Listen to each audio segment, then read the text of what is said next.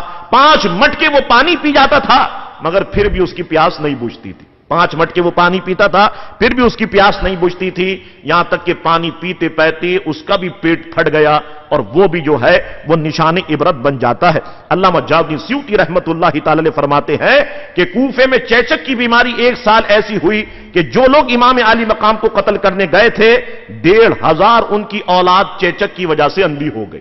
ایسی بیماری پیدا ہوئی کہ 1,500 ان کی اولاد جو ہے وہ چیچک کی وجہ سے اندھی ہو گئی. تو جس نے جس حوالے سے امام عالی مقام کو شہید کرنے کی کوشش کی, ان کے رفقا کو شہید کرنے کی کوشش کی, ان کے اہل بیت کو, ان کے گھر والوں کو نقصان پہنچانے کی کوشش کی, یہ دنیا میں ان پر کیا کیا عذابات ہوئے یہ سب آپ کے سامنے ہے, اور آخرت میں ان پر کیسے کیسے عذابات ہوں گے, بلکہ ابھی قبر میں کیسے کیسے عذاب ہو رہے ہوں گے اور آخرت میں کیا ہوں گے, اس کا اندازہ آپ یہ ساری باتوں سے جو ہے بخوبی لگا سکتے ہیں.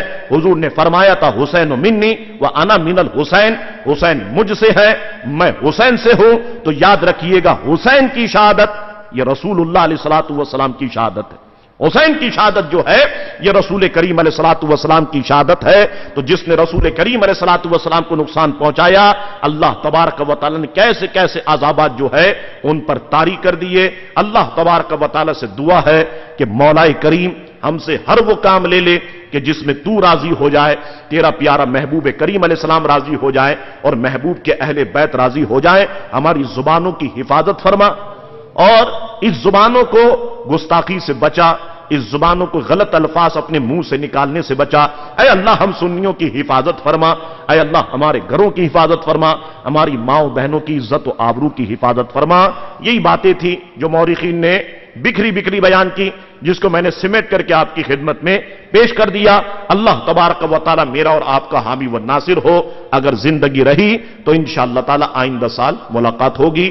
کھڑے ہو جائیے اور صلاۃ و سلام پر دعا ہوگی. کھڑے ہو جائیے.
اللهم صل على سيدنا ونبينا ومولانا محمد معدن الجود والكرم وآلہ وبارک وسلم صلاۃ و سلام علیک یا سیدی یا رسول اللہ صلی اللہ تعالی علیہ وسلم اللہم ربنا آتنا فی الدنیا حسنۃ وفی الآخرۃ حسنۃ وقنا عذاب النار وقنا عذاب القبر وقنا عذاب الحشر وقنا عذاب الدین وقنا عذاب المیزان۔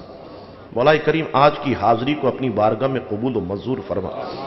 اے اللہ تبارک و تعالی ہمارے بکھرے ہوئے علماء کو ایک پلیٹ فارم پہ جمع کر دے، بکھری ہوئی عوام اہل سنت کو ایک پلیٹ فارم پہ جمع کر دے۔ مولا سنیوں کو قوت عطا فرما، مولا سنیوں میں طاقت عطا فرما، سنیوں میں یکجہتی عطا فرما، سنیوں میں پیار عطا فرما، سنیوں میں محبت عطا فرما، سنیوں میں الفت عطا فرما۔ ایک سنی مسلمان کو دوسرے سنی مسلمان کی عزت کرنے کی توفیق عطا فرما، بڑے کو چھوٹے پر شفقت کرنے کی توفیق عطا فرما، اور چھوٹوں کو بڑوں کی عزت کرنے کی توفیق عطا فرما۔ اے اللہ ہر وہ کام لے لے جس میں تو راضی ہو جائے، تیرا محبوب راضی ہو جائے، ہر اس کام سے بچا لے جس میں تو ناراض ہوتا ہو، تیرا محبوب ناراض ہوتا ہو۔ اے اللہ تبارک و تعالی ہمیں ہر جگہ ہر مقام پر کامیابی و کامرانی عطا فرما، ببرکتہ ان اللہ وملائکتہ یصلون علی النبی یا ایھا الذین آمنوا صلوا علیہ وسلموا تسلیما اللہم صلی علی سیدنا و نبینا و مولانا محمد معدن الجود والکرم وآلہ وبارک وسلم صلاۃ و سلام علیک یا سیدی یا رسول اللہ صلی اللہ تعالی علیہ وسلم سبحان ربک رب العزت عما یصفون وسلام علی المرسلین والحمد للہ رب العالمین۔ یہ پروگرام آپ کی خدمت میں محمد جبران نقشبندی کی جانب سے پیش کیا جا رہا ہے، اور دیگر سینکڑوں موضوعات پر بیانات سننے کے لیے میرے یوٹیوب چینل ایم جبران کو سبسکرائب کریں۔ شکریہ۔